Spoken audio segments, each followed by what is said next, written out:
বিধ্বস্ত পৃথিবীতে মানুষের টিকে থাকার কঠিন লড়াই এবং গভীর মানবিক আবেগের গল্প হল এই সিনেমা। এটি এমন এক জম্বি আক্রান্ত বিশ্বকে তুলে ধরে যেখানে সরকার বেঁচে থাকা মানুষদের বন্দী করে রেখেছে। গল্পের প্রধান চরিত্র রুহুরি, যে নিজের হাতে সংক্রমিত স্বামী ও কন্যাকে হত্যা করার পর গভীর শোকে নিমজ্জিত।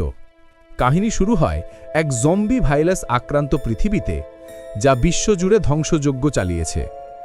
পৃথিবীর প্রায় সমস্ত মানুষ হয় মারা গেছে, নয়তো ভাইরাসে আক্রান্ত হয়ে জম্বি হয়ে গেছে। সরকার অল্প কয়েকজন বেঁচে থাকা মানুষকে তাদের স্থাপনাগুলিতে বন্দির মতো করে রেখেছে। তবে এখনও প্রায় ৮% মানুষ সরকারি ক্যাম্পে না গিয়ে নিজেদের বাড়িতেই লুকিয়ে আছে। এই বেঁচে থাকা মানুষদের মধ্যে আমরা খুঁজে পাই রুহুরিকে। গল্পের শুরুতে তাকে দেখা যায় তার স্বামীর কবরের সামনে বসে কাঁদতে। তার স্বামীও ভাইরাসে আক্রান্ত হয়ে জম্বিতে পরিণত হয়েছিল, আর তাকে নিজের হাতেই স্বামীকে হত্যা করতে হয়েছিল। কাঁদতে কাঁদতে রুহুরি যখন ঘরে ঢোকে, তখন দেখে তার মেয়েও মারা গেছে। তার স্বামী মেয়েটিকে আক্রমণ করে জম্বি বানিয়ে দেয়। কান্নায় ভেঙে পড়ে সে তার মেয়েকে বাঁচাতে না পারার জন্য ক্ষমা চায়। কিন্তু তার শোক হঠাৎই আতঙ্কে পরিণত হয় যখন তার মৃত মেয়ে জম্বি রূপে আবার জীবিত হয়ে ওঠে। হতভাগ রুহুরি পরিস্থিতির ভয়াবহতা বুঝে বন্দুক দিয়ে মাথায় গুলি করে তার মেয়েকেও শেষ করে দিতে বাধ্য হয়। এভাবেই নিজের হাতে পুরো পরিবারকে ধ্বংস করে সে। এই ঘটনার পর রুহুরি, বা গল্পের অন্য জায়গায় ডোরি বা রো বা রুহুরি নামে উল্লেখ আছে, গভীর হতাশায় ডুবে যায়। এভাবেই কেটে যায় 2 বছর। তার শোক তখনও কাটেনি, কিন্তু এখন আরও বড় এক বিপদ ঘনিয়ে এসেছে। সরকারি সংস্থাগুলো এখন জোর করে বাড়িতে ঢুকে জীবিতদের ধরে নিয়ে যাচ্ছে এবং তাদের নিজেদের কেন্দ্রে বন্দী করে রাখছে। কেউ তাদের আদেশ অমান্য করে বাইরে থাকলে তাকে নির্দ্বিধায় ব্রুটালভাবে হত্যা করছে। এমন পরিস্থিতিতে রুহুরি তার বন্দুক নিয়ে বাইরে হাঁটতে বের হয়। তার শ্বশুর তাকে সাবধান করেন যে এত দূরে হাঁটা বিপজ্জনক। জবাবে দুঃখী রুহুরি বলে, যখন সবকিছুই চুরি হয়ে গেছে তখন আর কিসের বিপদ। অন্যদিকে আমরা দেখতে পাই নতুন চরিত্র নোভাকে। সে একটি সরকারি স্থাপনা থেকে পালিয়েছে এবং স্থাপনার কর্মকর্তারা তাকে তাড়া করছে। তার ব্যাগে থাকা স্থাপনার লোগো ইঙ্গিত দেয় যে সে সেখান থেকে কিছু চুরি করে পালাচ্ছে। কর্মকর্তাদের আহত করে সে জঙ্গলে তার বন্ধুর সাথে দেখা করে। নোভা জানায় যে সে আক্রান্তদের নিরাময়ের জন্য প্রয়োজনীয় সিরাম চুরি করেছে, কিন্তু পালানোর সময় গুলিবিদ্ধ হয়েছে। নোভা পালাতে না চাইলেও তার বন্ধু তাকে মনে করিয়ে দেয় যে তার ছেলের জন্য সিরামটি এখনই খুব দরকার। বন্ধু নোভাকে তার টুপি দিয়ে বিভ্রান্ত করতে বলে এবং নোভা পালাতে থাকে। সরকারি এজেন্টরা কাছাকাছি এলে নোভার বন্ধু গুলি চালিয়ে তাদের দৃষ্টি আকর্ষণ করে। চালাক এজেন্ট লোগান পিছন থেকে এসে তার মাথায় বন্দুকের বাট দিয়ে আঘাত করে তাকে অজ্ঞান করে ফেলে। জ্ঞান ফিরলে নোভার বন্ধু নোভা সম্পর্কে কোনো তথ্য দিতে অস্বীকার করলে লোগন ক্ষিপ্ত হয়ে ওঠে। দূর থেকে গুলির শব্দ শুনে নোভা বুঝতে পারে যে তার বন্ধু মারা গেছে এবং ভারাক্রান্ত মনে সে এগিয়ে চলে। এরপর আবার রুহুরিকে দেখা যায় নদীর ধারে। সে তার মেয়ের স্মৃতিতে ডুবে আছে। শোকে উন্মাদ হয়ে সে নিজেকে শেষ করে দেওয়ার সিদ্ধান্ত নেয় এবং নিজের গলায় বন্দুক তাক করে। ঠিক তখনই সে কাছেই একটি অদ্ভুত শব্দ শুনতে পায়। ঘুরে তাকাতেই সে সরকারি সংস্থার লোগো লাগানো একটি ব্যাগসহ একটি ঘোড়াকে দেখতে পায়। আতঙ্কে তার বুক কেঁপে ওঠে এবং সে পাশেই একজন আহত ব্যক্তিকে দেখতে পায়। সে লোকটিকে টেনে তুলে দেখে এ তো সেই নোভা। নোভার অবস্থা খুবই খারাপ, প্রায় অচেতন। গুলি লাগার ক্ষত আরও খারাপ হয়েছে। যে কোনো মুহূর্তে তার মৃত্যু হতে পারত, কিন্তু হয়নি। ভয় পেয়ে রুহুরি দৌড়ে পালাতে শুরু করে, কিন্তু কিছু দূর গিয়েই তার মন তাকে থামিয়ে দেয়। এক অদ্ভুত অনুভূতি তাকে গ্রাস করে। শেষমেশ সে নোভার ঘোড়াতেই তাকে নিজের বাড়িতে নিয়ে আসে এবং আস্তা বলে ফেলে রাখে। রুহুরি তার পিঠ পরীক্ষা করে এবং তার ব্যাগের ভেতরে আক্রান্তদের সারিয়ে তোলার টিকা বা ভ্যাকসিন দেখতে পায়। ভ্যাকসিন দেখে রুহুরি আনন্দিত হয়, কিন্তু পরক্ষণেই মনে পড়ে যে দেরি হয়ে গেছে, তার পরিবার সবাই চলে গেছে। তাই সে আবার ভ্যাকসিনটি নোভার ব্যাগে রেখে দেয়। সন্ধ্যায় আঙ্কেল গে ফিরে আসেন। রুহুরি ভয় ভয় নোভার কথা তাকে জানায়। নোভার ব্যাগ দেখে আঙ্কেল বুঝতে পারেন যে নোভা সরকারি সংস্থা থেকে পালিয়েছে। তিনি রুহুরির নির্বুদ্ধিতায় রাগ করেন, কারণ সংস্থাকে অনুসরণ করে নোভাকে খুঁজতে এলে এখন তারা তিনজনেই বিপদে পড়তে পারেন। তিনি আস্তাবলের দরজা বন্ধ করে পরের দিন সকালে নোভাকে দূরে কোথাও ফেলে আসতে রুহুরিকে আদেশ করেন। এতে রুহুরি খুব দুঃখ পায়। রাতের খাবারের টেবিলে আঙ্কেল তাকে সান্ত্বনা দিতে চান এবং বলেন যে কয়েকদিনের মধ্যেই তিনি শহর থেকে তাদের বাড়ির নিরাপত্তার জন্য সিসিটিভি ক্যামেরা কিনে আনবেন। কিন্তু রুহুরি বিরক্তি নিয়ে বলে, এই বাড়িতে রক্ষা করার আর কি আছে, বলেই সে তার মেয়ের ঘরে গিয়ে খেলনা জড়িয়ে ধরে কাঁদতে থাকে। ফ্ল্যাশব্যাক থেকে জানা যায়, যেদিন রুহুরি তার স্বামী ও মেয়েকে শেষ করেছিল সেদিনই তারা সংক্রমিত হয়। সেদিন ছিল রুহুরির মেয়ের জন্মদিন এবং তারা রুহুরির স্বামীর অপেক্ষায় ছিল, যিনি আক্রান্তদের সাহায্য করতে বাইরে গিয়েছিলেন। তিনি যখন ফিরলেন তখন তিনিও সংক্রমিত ছিলেন এবং তার মেয়েকে আক্রমণ করে সংক্রমিত করেন। রুহুরি বাধ্য হয়েছিল প্রথমে তার স্বামীকে এবং তারপর তার মেয়েকেও নিজের হাতে হত্যা করতে। চিন্তায় ডুবে থাকা অবস্থায় রুহুরি বাইরে গোলমালের শব্দ শুনতে পায়। সে তার চাচার রুম থেকে আস্তাবলের চাবি চুরি করে বাইরে যায়। আস্তাবলে নোভার ঘোড়াটি অস্থির হয়ে উঠছিল, আর নোভা সেখানে ছিল না। রুহুরি চারপাশে তাকানোর আগেই নোভা পিছন থেকে এসে তার মুখ চেপে ধরে তাকে শান্ত করে। তাদের কথা বলার আগেই জম্বিরা তাদের গন্ধ পেয়ে আস্তাবলের দিকে ছুটে আসে। জম্বিদের দেখে রুহুরি আতঙ্কিত হয়ে পড়ে। নোভা এবং রুহুরি যখন আস্তাবলের দরজা বন্ধ করতে যাচ্ছিল তখন একটি জম্বি রুহুরিকে ধরে ফেলে এবং তাকে মেরে ফেলতে উদ্যত হয়। কিন্তু নোভা রুহুরির বন্দুক নিয়ে জম্বিটির মাথায় গুলি করে তাকে বাঁচায়। পরিস্থিতি শান্ত হলে রুহুরি নোভাকে জিজ্ঞেস করে, আপনি কি সরকারি এজেন্ট? নোভা উত্তর দেয়, না, আমি তাদের মধ্যে কেউ নই, আমার ব্যাগটা দাও। রুহুরি বুঝতে পারে নোভা কেন ব্যাগ নিয়ে এত চিন্তিত। সে তাকে আশ্বস্ত করে, চিন্তা করবেন না, আপনার ব্যাগও সুরক্ষিত আছে। এই বলে সে তাকে বাড়ির ভেতরে নিয়ে আসে। ঘরের ভেতরে এসে রুহুরি নোভাকে জল এবং খাবার দেয়। নোভা অসহ্য যন্ত্রণায় কাতরাচ্ছিল। রুহুরি সাবধানে তার ক্ষত পরিষ্কার করে দেয়। এত কষ্টের মধ্যেও নোভা তখনই চলে যেতে চায়। রুহুরি তাকে বোঝায়, আপনার এই অবস্থায় আপনি বাড়িতে পৌঁছাতে পারবেন না। আজ রাতে বিশ্রাম নিলে আপনি সহজেই আপনার গন্তব্যে পৌঁছাতে পারবেন।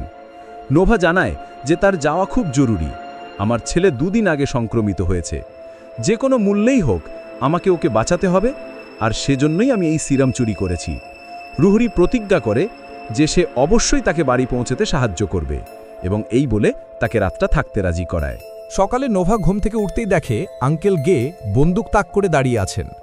আওয়াজ শুনে রুহুরি ছুটে আসে এবং আঙ্কেলকে থামিয়ে দিয়ে বলে, আপনি কি করছেন? নোভা সরকারি এজেন্ট নয়, আমাদের মতোই একজন সাধারণ মানুষ। সে তার সংক্রমিত ছেলের জন্য সিরাম চুরি করেছে। আবেগপ্রবণ হয়ে রুহুরি বলে, সে আমার চেয়ে অনেক ভালো, সে তার ছেলেকে বাঁচানোর চেষ্টা করছে, আর আমি তাদের দুজনকেই শেষ করে দিয়েছি। রুহুরির কথায় আঙ্কেল গে নরম হন এবং নোভাকে কিছু বলেন না। রুহুরি যখন নোভার জামা বদলাচ্ছিল, আঙ্কেল লক্ষ্য করেন যে নোভার শ্বাস প্রশ্বাস খুবই দ্রুত এবং কষ্টে হচ্ছে। তার বুকে অতিরিক্ত বাতাস জমে যাওয়ায় সে যে কোনো মুহূর্তে মারা যেতে পারে। কাছে কোনো ডাক্তার না থাকায় আঙ্কেল নিজেই এই বিশাল ঝুঁকি নেন। ছুরি দিয়ে সাবধানে নোভার বুকে অস্ত্রোপচার করে বাতাস বের করে আনেন। নোভার অবস্থার উন্নতি হয়, তার শ্বাস প্রশ্বাস স্বাভাবিক হয়, কিন্তু অতিরিক্ত রক্তপাতের কারণে সে অজ্ঞান হয়ে যায়। এই দৃশ্য দেখে রুহুরি বুঝতে পারে যে নোভা এই ভ্যাকসিন তার ছেলের কাছে পৌঁছাতে পারবে না। রুহুরি নিজেই সিদ্ধান্ত নেয় যে সে এই ভ্যাকসিন নোভার ছেলের কাছে পৌঁছে দেবে। রুহুরির এই কথা শুনে আঙ্কেল তাকে বকা দেন এবং বলেন যে সে মানুষ নয় যাকে বাঁচাতে যাবে, তিনি তাকে মারতে যাবেন যদি তার ছেলে ছাড়িয়ে যায়। তাদের আলোচনার মধ্যেই হঠাৎ বাড়ির অ্যালার্ম বেজে ওঠে। আঙ্কেল সিসিটিভি ক্যামেরায় দেখেন যে লোগান এবং তার সঙ্গীসহ 2 সরকারি এজেন্ট বাইরে দাঁড়িয়ে আছে। দ্রুত ভেতরে এসে আঙ্কেল রুহুরি ও নোভাকে তখনই চলে যেতে বলেন এবং নোভাকে একটি স্ট্যামিনা ইঞ্জেকশন দেন। রুহুরি আঙ্কেলকে একা ফেলে যেতে চায় না। তখন আঙ্কেল তাকে প্রতিশ্রুতি দেন যে তিনি অবশ্যই পরে তাদের সঙ্গে যোগ দেবেন। তারা পালিয়ে যাবার কিছুক্ষণ পরেই লোগান এবং তার সঙ্গীরা দরজায় এসে নোভা সম্পর্কে আঙ্কেলকে জেরা করে। আঙ্কেল সরাসরি মিথ্যা বলেন যে তিনি একা থাকেন এবং গত কয়েকদিন ধরে কাউকে দেখেননি। এজেন্ট লোগান তাকে জিজ্ঞাসা করে, আপনি ক্যাম্পে থাকেন না কেন? জবাবে তিনি মিথ্যা বলেন, আমি আমার ছেলে আর নাতনিকে ছেড়ে যেতে চাই না, যাদের কবর আমি বাড়ির পেছনে দিয়েছি। কিন্তু ঠিক তখনই এজেন্ট লোগান রুহুরি ও নোভার ঘোড়াটিকে পালিয়ে যেতে দেখে। সে আঙ্কেলকে পরে দেখে নেবার হুমকি দিয়ে তাদের লক্ষ্য করে গুলি চালাতে শুরু করে। রুহুরি ও নোভাকে বাঁচাতে আঙ্কেলও পাল্টা গুলি চালিয়ে কয়েকজন এজেন্টকে হত্যা করেন। তবে তিনিও অসংখ্য গুলিতে আহত হন।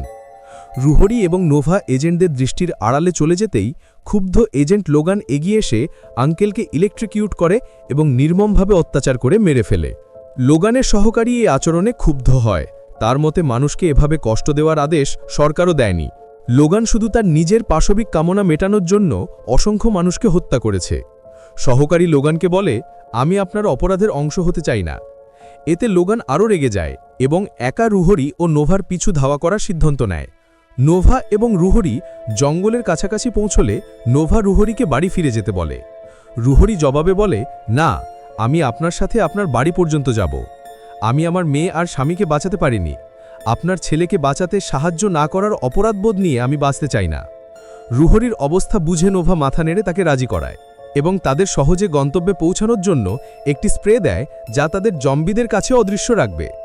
তারা যখন কথা বলছিল তখন লোগান দূর থেকে তাদের লক্ষ্য করে গুলি চালাতে শুরু করে। আরও একটি গুলি নোভাকে আঘাত করে। বাধ্য হয়ে তারা পায়ে হেঁটে কিছুটা দূরে লুকিয়ে পড়ে। নোভা বুঝতে পারে যে সে আর তার বাড়িতে পৌঁছাতে পারবে না, তাই সে রুহরিকে বাড়ির রাস্তা বুঝিয়ে দেয় এবং তার ছেলেকে বাঁচানোর জন্য অনুরোধ করে। সে রুহরির হাতে ব্যাগটি তুলে দিয়ে দ্রুত পালিয়ে যেতে বলে। রুহরিকে ধরার জন্য লোগান এগিয়ে আসছিল, কিন্তু আহত নোভা উঠে দাঁড়ায় এবং লোগানকে থামানোর সাহস দেখায়। লোগান এবার বন্দুক নয়, তার ছুরি দিয়ে নোভাকে আক্রমণ করে, কিন্তু ছেলেকে বাঁচানোর প্রবল আকাঙ্ক্ষা নোভাকে এত শক্তি যোগায় যে সে একটুও হার মানতে রাজি হয় না। লোগান তার পেটে ধারালো ছুরি দিয়ে আঘাত করলেও নোভা লোগানের ছুরি ছিনিয়ে নিয়ে তার গলায় ঢুকিয়ে দেয় এবং শেষে লোগানের নিজের শটগান ব্যবহার করে তাকে ইলেকট্রিকিউটভাবে মেরে ফেলে। অন্যদিকে রুহরি বনের ভিতর দিয়ে দৌড়াচ্ছে। রাত নেমে এসেছে এবং শত শত জম্বি তাকে তাড়া করছে। কোনোমতে সে একটি গাছের পিছনে পড়ে লুকিয়ে পড়ে এবং অ্যান্টি জম্বি স্প্রে ব্যবহার করে। এরপর সে আবার দৌড়াতে শুরু করে। এবার তার পায়ের শব্দ শুনে একটি জম্বি তাকে অনুসরণ করে পিছন থেকে আক্রমণ করে, কিন্তু রুহরি তার সর্বশক্তি দিয়ে জম্বিটিকে নিচে ফেলে দেয় এবং কাছে থাকা একটি পাথর দিয়ে তার মাথা থেতলে মেরে ফেলে। জম্বিটিকে হত্যা করে তার মনে হয় যেন সে এক বিশাল কিছু জয় করেছে।